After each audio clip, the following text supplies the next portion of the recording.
this new episode on already? Man, it feels like, man, we haven't done an episode in 2 or 3 weeks, yet it feels like we haven't done an episode all year. Ugh. Yeah, about that. Yeah. Can you believe that? We haven't done an episode in that bloody long. But yeah, they take a short hiatus when there's 2 episodes left. Yeah, not to mention the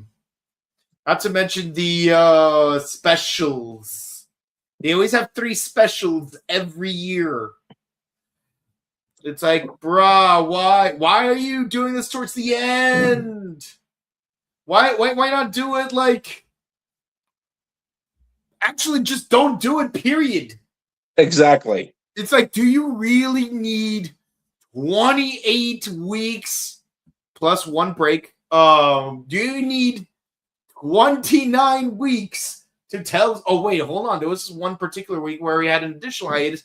Do you need 30 weeks just to tell a 25 episode tale about a guy who has amnesia and then just does absolutely nothing and then just bounces? Yeah. Yeah. As you might have figured out, welcome to the UltraQuest podcast here on the Morphin Network. And Mike and Jager here to discuss the penultimate episode of Ultraman Omega, episode 24, The Final Blow. Not gonna lie, like I would use that word to describe something else about the season, but it's like, how do I describe it? It's like both a lot and almost nothing happens in this episode. It's like I'm watching the episode, like I'm watching it all the way through, and aside from the one commercial about the tote bags and the season 4 of Ultraman Superstars with the turtle gun, I'm not really comprehending much of what's happening in this episode. And this is the guy who understood the Pandorica Opens 2-parter in his first seating. And you know what else? What else? Do you remember last episode that we covered when they had Guy Ryuga? Yeah, we don't know what happened to him. Yeah. What is the deal with this? Yeah. Like, what happened to that kaiju? Mm-hmm. Or, the kaiju that happened at the end of... Yeah, see, that if you're talking about the kaiju that showed up at the very, very end of the previous episode, I agree with you. Like, how do we transition from here to there? Well, I mean, the main kaiju that he fought in the last episode, not the one that showed up at the very end. Oh, yeah, no. Yeah, actually, you're right. Like, what happened to that one as well? Yeah. I don't know. It's weird because I'm going to try to explain this the best I can. Mm-hmm. Ultraman Omega as a show, which, don't get me wrong, I'm not crapping on it. Mm-hmm. It feels like, for lack of a better term, a show that's very nothing going on with a few things going on at the same time. I don't know how else to describe that. I know it sounds weird and it doesn't sound like it makes sense, but I don't know how else to describe it. Mm-hmm. Yeah, it's really confounding. It's like, in the words of the movie Glass Onion, it's just dumb. You mean so dumb it's smart? No, just dumb. Oh. What's crazy is that you're completely off topic because we always talk about off topic things. I found a DVD set that I wanted on eBay, but it wasn't until after I already paid for it that I noticed that the seller lives only about 3 miles away from me. I wish I knew. I would have saved a lot. Like, I wish I could have just contacted them, meet up in person at a Starbucks or something. I mean, I won't actually drink Starbucks coffee because, like, I don't like coffee, and two, I'm not there for the food and beverage anyways. Just like, but point is, meet up at a public space with a huge crowd, and then just like, like hand over that DVD or you're gonna get it. I'm just kidding. No, dude, you're gonna give him the 4 kids finger gun. Yes. Mr. Kabuto would like to have a few words with you. You'll never take me alive. And the other guy is just pointing his finger. Yeah. It's like, okay, I know we're beating a dead horse with this one, but like, it still bothers me. It's like the one guy who's talking, okay, I get why he's pointing, because he's like, Mr. Pegasus would like to have a word with you. With you specifically, just so you understand who I'm speaking to. You, the person I'm talking to, Mr. Pegasus would like to have a word with. But why is the other guy pointing his finger too? It's like you gotta emphasize the fact that you are the person Mr. Pegasus wants to talk to. Yeah, and then they cut out that scene to when, and after Kaiba does kick the desk chair at them, one of them actually tries to shoot Kaiba, and then he uses his suitcase with his Mark I dual discs to reflect the bullet. I'm like, what is that case made out of? Is it made out of titanium or something? Well, if that's the case, I'm glad they cut it out. But on the other hand, if they kept it, he wouldn't be able to. Because here's the thing: if they aside from it just being ridiculous, the other reason is if he does do that, like mid-fall, just deflect bullets with his briefcase, like he's freaking Robin from Teen Titans, he's not beating those Kaiba Man allegations. Well, that's not how it happens. How it happens is after he immediately kicks the desk chair at them, and he's trying to make a run for it. That's when Kaiba is still in the room. That's when one of Pegasus's goons fires the bullet at him, and then that's when Kaiba brings up the suitcase and then uses it to block the bullet. Okay, and then that's when he jumps out the window. See, I like my version better. It's more cinematic. No, he blocked the bullet before he jumped out the window. But can you imagine? Someone's like, guys, you know Kaiba Man? You know the one who drives around in the blue eyes white Kaiba mobile? Yeah, I think he might be Seto Kaiba. What? Seto Kaiba? The game developer? Nah, what are you smoking? Yeah. It's not like he has a near limitless amount of wealth to be able to do those things. Yeah, is being rich his superpower? Yeah. Seriously, how much money does Kaiba have if he can build a freaking tower into space? Apparently I have an obscene amount of money. So much money I can use it to screw the rules. But also think about it. Like, he made, 200 units of the Mark II dual discs?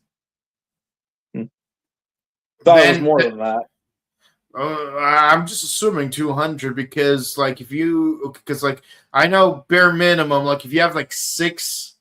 Like, if you need 6 locator cards with 8 finalists, you're going, and assuming Kaiba wasn't one of them, you're going to need at least 24 duelists. Now, assuming that you're going to get at least 100, what's it called? Competitors? No, not even that. 100 rare hunters. It's like, bruh. Because we're assuming that that each one of them has their own way. Is this still fizz in there?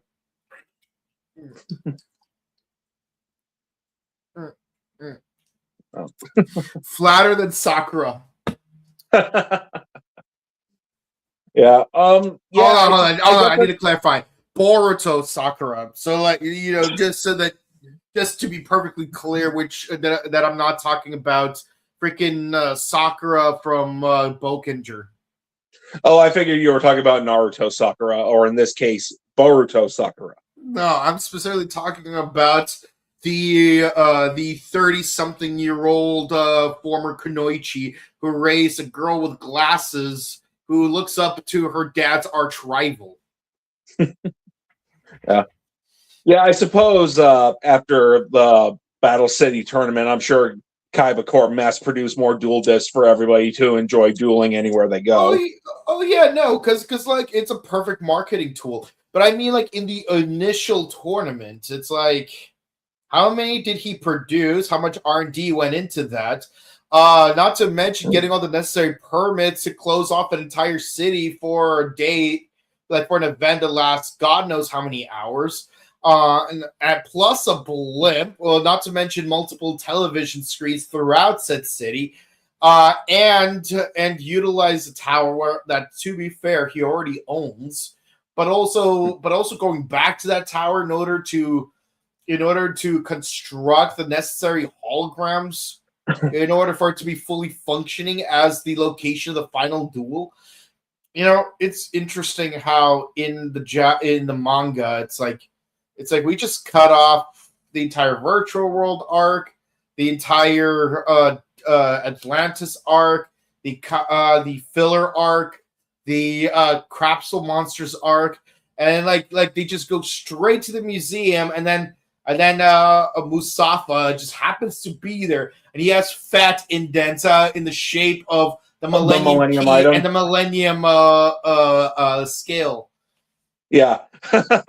Yeah. Well, I mean, it makes sense for the manga, considering like the virtual world, the Doma arc, which is, Doma is what Darts' little cult is called in the Japanese. Did it even have a name in the English dub?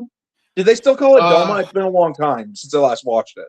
Yeah, they did have a name. It's like because I remember like there was like a fake company that he started that bought out 51% of Kaiba's company, Paratus or Calcus, something like that. And he's like the owner of this company is, oh no, it's Darts. Oh yeah, the abridged version. No, that was the actual version. Well, the English. Well, actually, I think it happened in the Japanese version too. Now that I think about it. Yeah. That's So yeah, that's. So those two arcs that I just mentioned, and then the Paradius Corporation. Yeah, Paradius Corporation. See, I knew it was like something related to Paradise. Yeah, and then the second Kaiba tournament thing, that was all filler. So it makes sense why. So it makes sense why it wouldn't be in the manga. Mm-hmm. Yeah. No. I know it's all filler. I'm just saying it's like, but like the Darts thing specifically, it's kind of sad that it was filler. Yeah.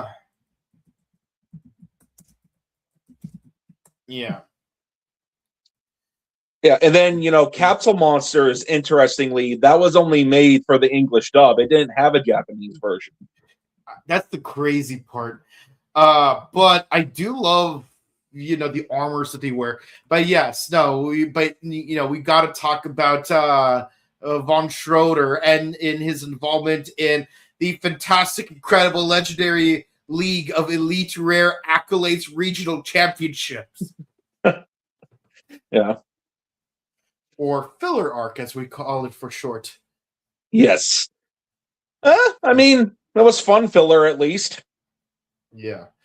Yeah, the one downside is they severely assassinated Joey's character. Yeah.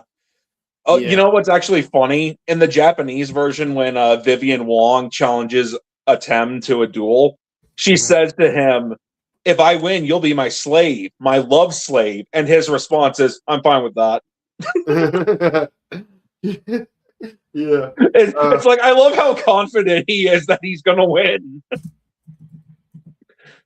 Yeah. You're going to be my love slave if you lose. I'm fine with that. Yeah. But yeah, back to subject. Yeah, no. Now this, as confusing as Yu-Gi-Oh! Filler arcs can be, this episode was even more confusing. Yeah, like speaking of Yu-Gi-Oh, Relinquished returns. Yes, Relinquished. Except this time he finally became Thousand Eyes Cell Strict. Yeah, kinda. Sorta, not really. Actually, bleep you. Yeah. See, that's also a Yu-Gi-Oh reference. Yep. He's my best friend, kinda, sorta, not really. Why are we even hanging out? Yeah. Yeah. Yeah, apparently somehow Cell Relinquished returned. And yes, that is a Last Jedi reference. No, not Last Jedi. Rise of Skywalker reference. And he absorbed Zovara from like 10 episodes ago. Somehow. Oh, yeah. Hold on. Yeah, we're getting some really fun comments right here. Thank God you guys are talking about this in Yu-Gi-Oh terms. It makes me feel less confused. Explain this episode in Yu-Gi-Oh terms. Well, unfortunately, there's no motorcycles because that would be more of Kamen Rider's thing. So unfortunately, we can't really make 5D's references. Yeah. So Sarita uses his Omega Wheel in order to turbo duel back to Earth to warn everyone. No, I'm just kidding. Like he doesn't do squat. Yeah. Mm-hmm. Yeah, Ultraman Omega bonds beyond time to where he teams up with Arc and Blazar. Yeah. Oh man, that would be so good. Well, if anything, it would be more like he would team up. Actually, you know what would have worked for Bonds Beyond Time if Ultraman Arc teamed up with Nexus and what's a Showa era Ultraman that deals with pocket dimensions? Ace. Yeah, so imagine if Ace, Nexus, and Arc teamed up. And maybe Jack, because there's there's a few Return of Ultraman references in Arc. Like in the opening, it's still got that kaleidoscope thing with all the Japanese kanji on it. Yeah. Like in Return of Ultraman. Yeah, it would be called Ultra Beyond Time. Yeah. This is my Ultra Mark. Yeah. Get set to get ultra'd. Yep. It's time to ultra. Yeah, they're larger than life when super is just not enough. Yeah, and then Ace is like, now Arc, I need you to know that this fight won't require gimmicks.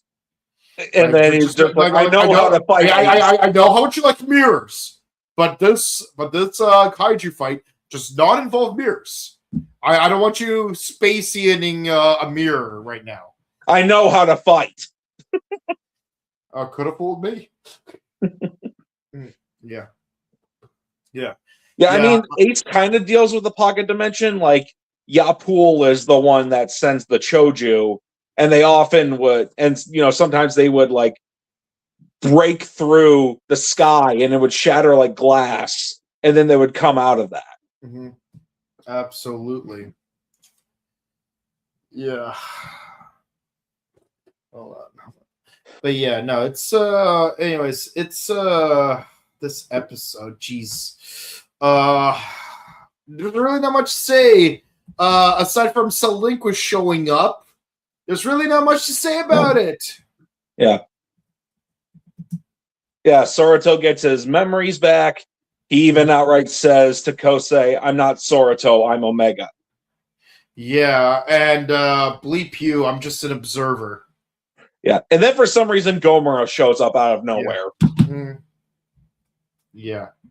Oh, yeah, a bunch of kaiju show up, actually. Yeah, and Relinquished just relinquishes the heck out of them. Yeah, like he does the Oh, hi, Kitty. He does the whole absorption thing, which is still kind of disturbing to watch. Yeah. Yeah, and Saruta's not doing squat about it. Mm-hmm. Yeah, he's not doing much of anything. It's really sad and pathetic. Like, yeah, everyone's like scrambling. What do we do? How do we fight this thing? We don't have any meteor kaiju. Like, and you know, when you think about it, good on all these other kaiju. Like, they're actually pulling their weight. It's like you know how like we say that the One Piece is the friends we made along the way. Well, here's the kaiju we met along the way, and they're actually being way more helpful than Saruta right now. Like, Saruta's there physically, and like he like gives the thing a few scratches, and then he just suddenly leaves. It's not even clear like what. Like, you keep flip-flopping, and like, are you gonna do something or are you not gonna do something? It's like, if you were believing that you're not going to do anything, then why are you fighting now? And if you were fighting now, why suddenly decide you're not gonna do anything? Yeah, I guess the reason why he fought Cell Linquished a little bit earlier in the episode was to observe its abilities, and then it's like, all right, I got enough information. Bye. That's lame. It's like when Goku meets Half Perfect Cell for the first time. It's like, hey Cell, I just wanted to check you out for a second, and now that I have, I'm good to go. Oh, by the way, bye. You're just gonna come and then just leave. Yep, pretty much. Mm-hmm. Yeah, not to mention Goku and Cell having that little gay moment right there. I totally get it. Like, you know, you can be my wingman anytime. No, Goku, you can be mine. No homo, right? Yes, I was just about to say no homo. Oh, fuck it. Oh, the homo. You think I was going to wait for the rule of three, so let's Goku. So, I mean, Cell does keep saying things like, no need for flattery, Piccolo. You're already inside me. Don't bother licking those lips. You try lip having ass. yeah, and I'm like, joke's on you. I licked my lips 2 reels ago. Yep. What about that when I took on the entire football team at once? Yeah, it was a real train wreck. Yeah, no, like if I try to do like Imperfect Cell, I just end up sounding like what's his name? Raditz. Yep. Don't flatter yourself, Piccolo. You're already inside me. Stop it. Stop it. Oh, hi, Vegeta. Yeah, Citizen Nappa. Yeah, and I bet it's gonna be as flattering as that one movie about Ted Mosby. Yeah. You know, the one made by that one karate instructor that ran off with his fiance. Oh, I see. Yeah.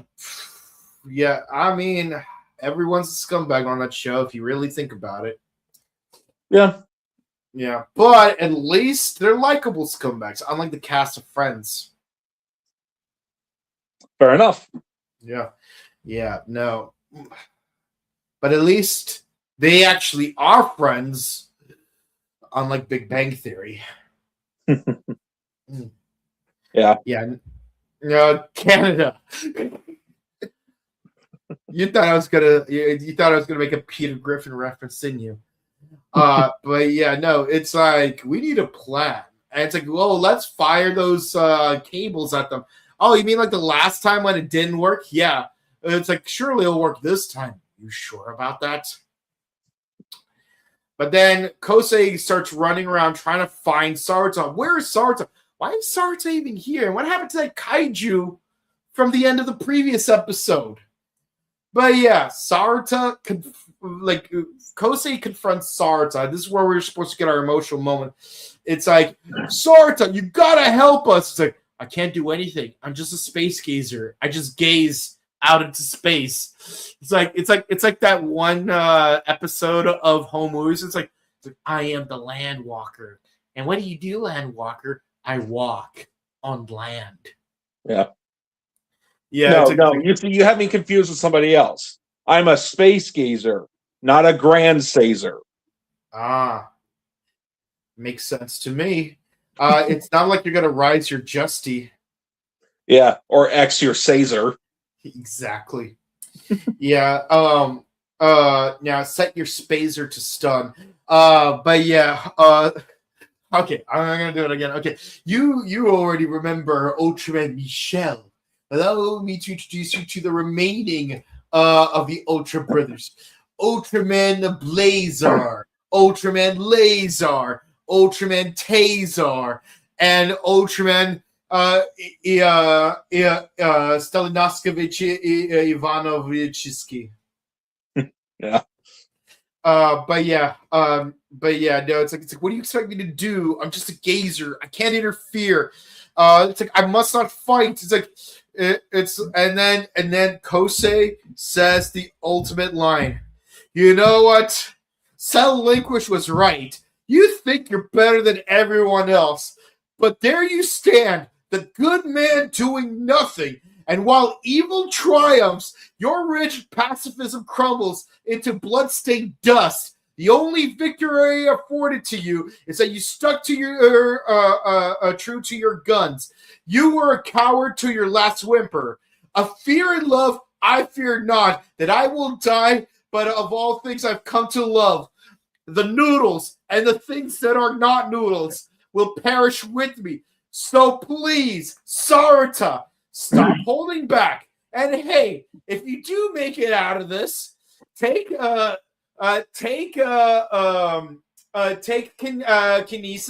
and bash me in the head with it. Yep. That was the ultimate that was the ultimate Dragon Ball Z reference, by the way.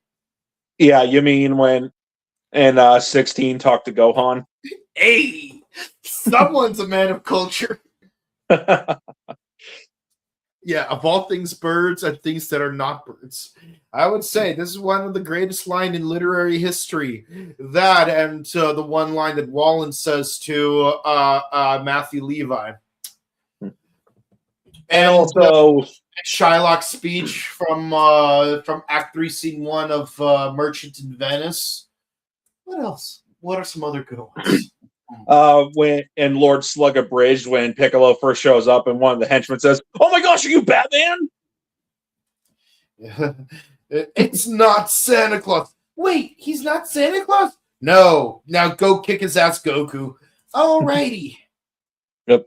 I am champion of Christmas. As he should be. May he be praised. And may he be tased. Yeah.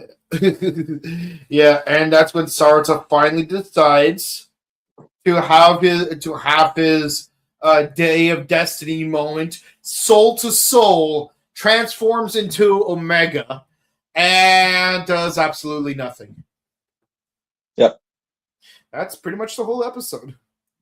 Yeah, geez. What is it with basically every episode of Omega not having much to talk about despite having a 24-minute runtime? Yeah, you'd think. But sadly, that ain't the case. Yeah. And, well, thoughts? You know, I'm kind of not sure. I mean, it's cool to see Cell Linquished again. And then he absorbs more kaiju like Demaga and Gomora. I feel bad for them. Especially Gomora. Mm-hmm. Like after watching X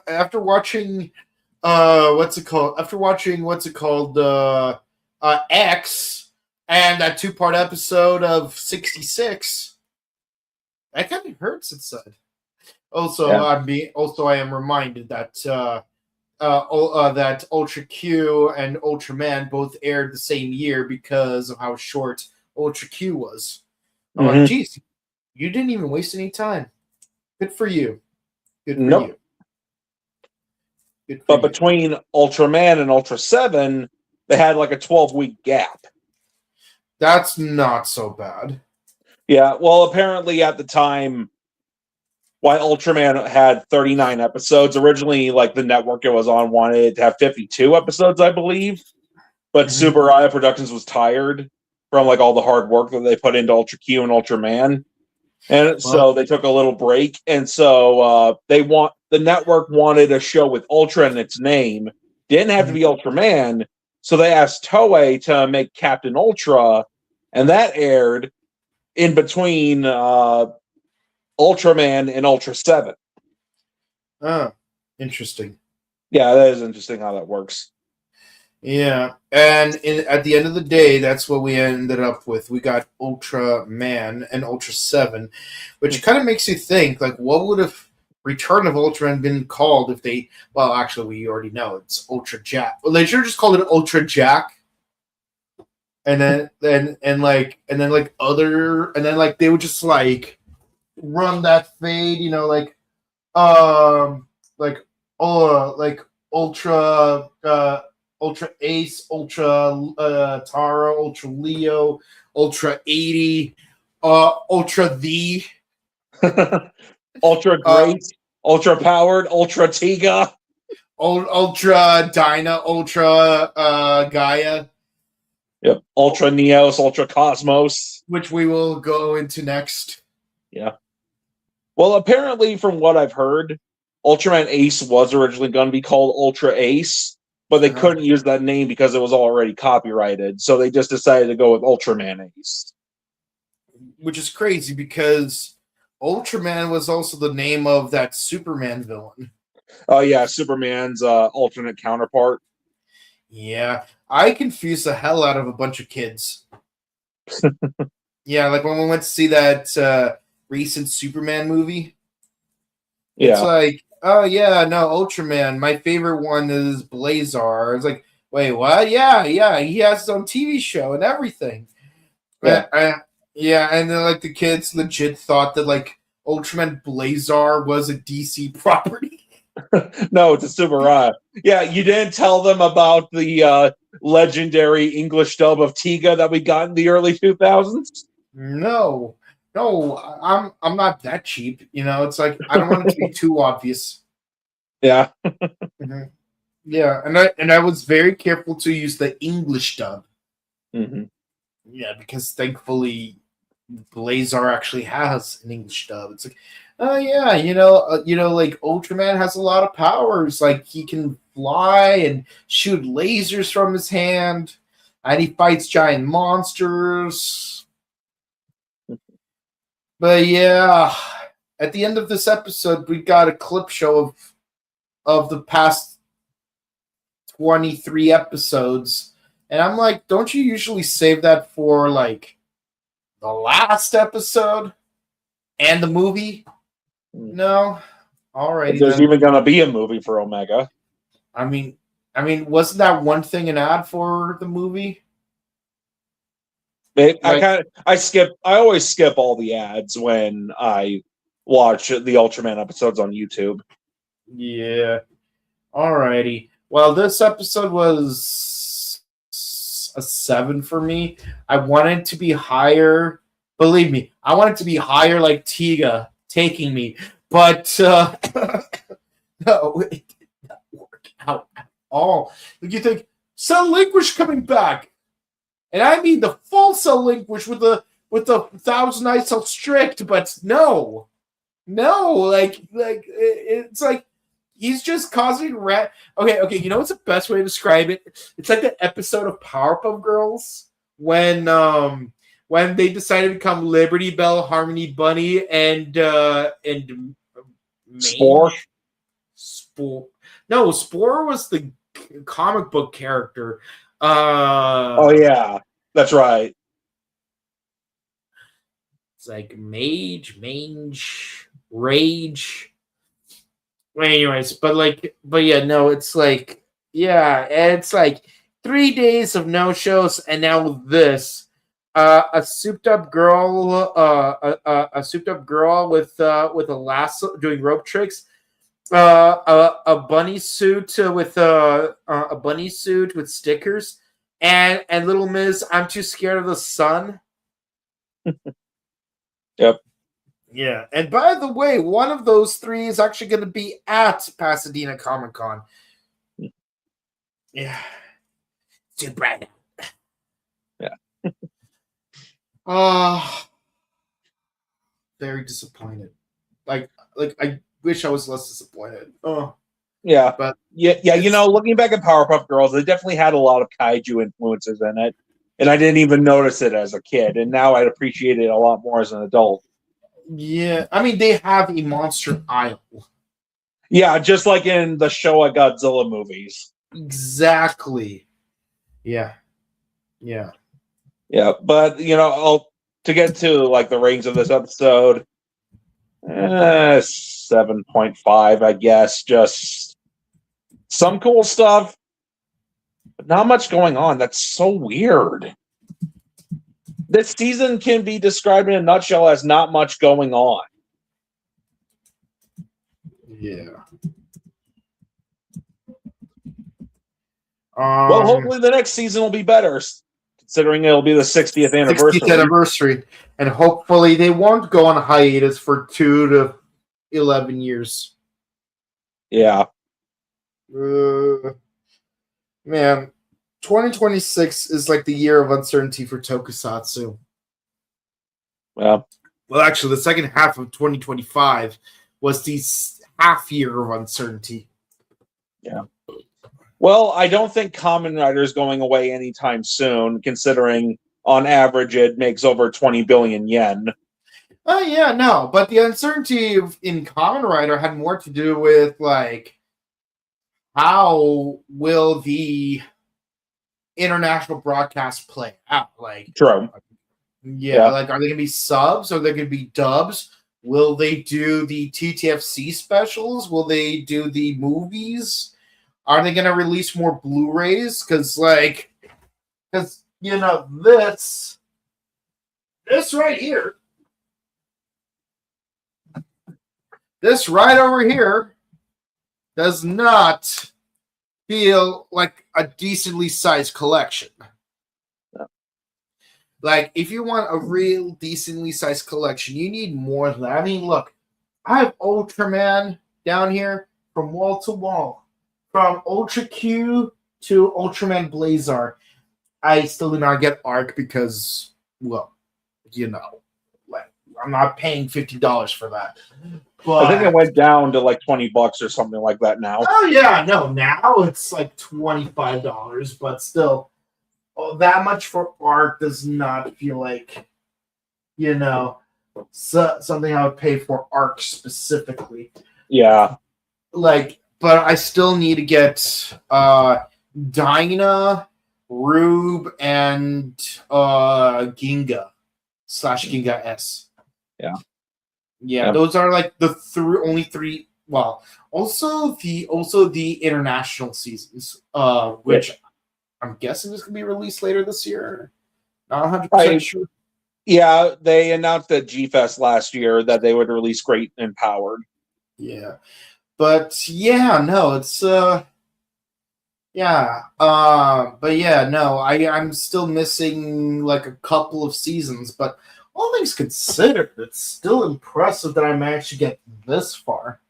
Yeah, I just need to get. Oh yeah, also I'm missing Ultra 7X, but I don't know. Yeah, I'm just missing Decker and Arc. Huh, that's funny because I actually have Decker. Yeah, of the first 17 seasons of Power Rangers plus Dino Charge, for some reason, 1/4 of not Beetle Boys, VR Troopers, and 15 seasons of Super Sentai. Yeah. I already mentioned Ultraman. Just need Decker and Arc. I have all the Shout Factory Super Sentai DVDs except for G-Ranger. I'm gonna have to get that just for completionism. Not too fond of that series, but Yeah, I'm about 36 episodes in at this point. Yeah. So, I did not think that I wouldn't finish it in 2025, but here I am in 2026 and I still haven't finished it. Yeah. Let's see. For Power Rangers, I had the seasons up to up to Super Ninja Steel. I basically got the Neo Saban seasons for completionism, even though all those seasons other than Dino Charge were terrible. Mm-hmm. And Hasbro's never going to release probably never going to release Beast Morphers, which was actually pretty good. And then I don't like Dino Fury. I don't care about Cosmic Fury enough to get a physical release, so it's like I might keep Dino Charge and I might sell Samurai, Mega Force, and Ninja Steel. See, I would not mind getting Samurai and Mega Force for completionist purposes, but only if they came as like the complete versions where you have like all 44 episodes in one set. Yeah. And then for Kamen Rider, let's see. I've got Black RX, and then all the Shout Factory ones that they released so far: Kuga, Ryuki, 01, and Geats. The only ones I'm missing for Kamen Rider are X, which I did order. It's currently backlogged, and Black, because Black is way too bloody expensive. And considering that I already reviewed that season, yeah, there's really like less incentive to get it. Yeah. See, like V3 and Amazon, like of course the incentive is at its highest because those are two of the only three Showa seasons that we haven't reviewed yet that don't require a prerequisite. Mm-hmm. But it's like for Heisei and Reiwa, everything that's been released so far, I already have. Yeah. And then let's see, for Metal Heroes, I have almost all of the ones that are released so far. Let's see, I've got Gabon, Charivan, Scheider, Just Beyond, G-Bon, Windspector, and Jan Person. Let's see, that's all the Metal Heroes I have so far. And then, of course, I have all the Godzilla movies, other than the Netflix anime trilogy, which wasn't that great, to be honest. I mean, Godzilla was cool in it, as always, but he was barely in the trilogy. It didn't even feel like a Godzilla movie a lot of the time. So it doesn't have a physical release, or at least a physical US release. So other than that trilogy that's on Netflix, I have all the movies. Uh-huh. Yeah, for me, I don't have any Godzilla movies, but I do have the Godzilla animated series. The one that was on Fox Kids? Yep, the good one. Yes. And yeah, nothing from Metal Hero besides literally just that one VR Troopers DVD. But, the cool thing about this DVD is I got it just in time to get it signed by the cast. Nice. Yeah, all three actors, plus Tyler Steele's actor.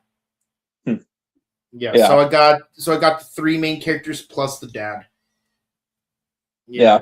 I wish I could have gotten Richard Robago to sign it, but unfortunately he's unavailable due to being deceased. May he rest in peace. Same with Gardner Baldwin. Boy, would I love to get an autograph from him. That dude is just hilarious on that show. Yeah. I still love the parody dub that they did. Feces of Darkness. It's empower me. Pay me buck, not that virtual reality. Yeah. I love that. I love this one joke where it's like, Sylvester Stallone as Beethoven Jean-Claude Van Damme as Mozart, and then Arnold Schwarzenegger's like, "Oh no, I'm not saying that line." Yeah. But yeah, no, it's yeah. Here we go. More. Let's go to the comments. Obviously we got. I am glad I'm not the only one confused about the episode. Yeah. How could Thousand Eyes So Strict disappoint me so much? Because not much goes on in this season. Mm-hmm. It's so weird. Yeah. Yeah. By the way, love the TFS reference. Yeah, nah. Like seriously, like thank you guys so much for watching. Please be sure to comment, like, and subscribe to us on YouTube, Facebook, Twitter, Instagram. Ding the bell icon to stay notified for our latest videos.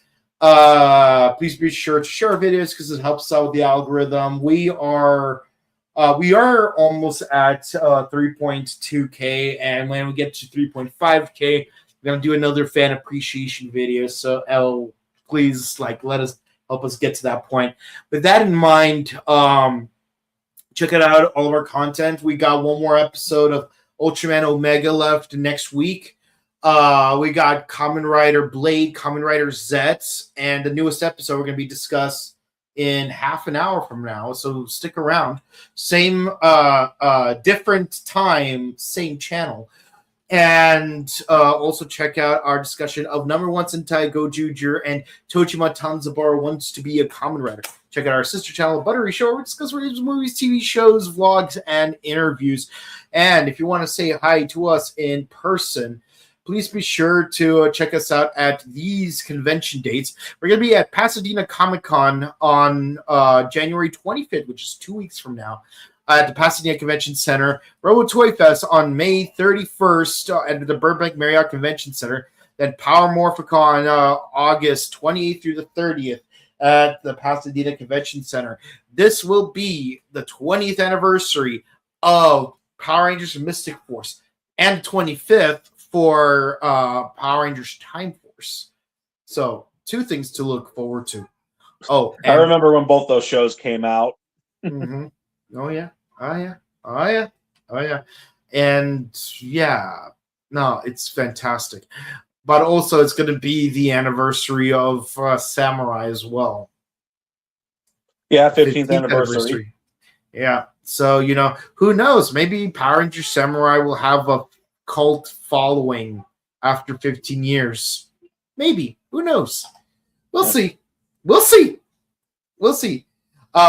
with that in mind, yeah. Thank you so much for watching, and we hope to see you again real soon. Have a good one. Bye. Bye.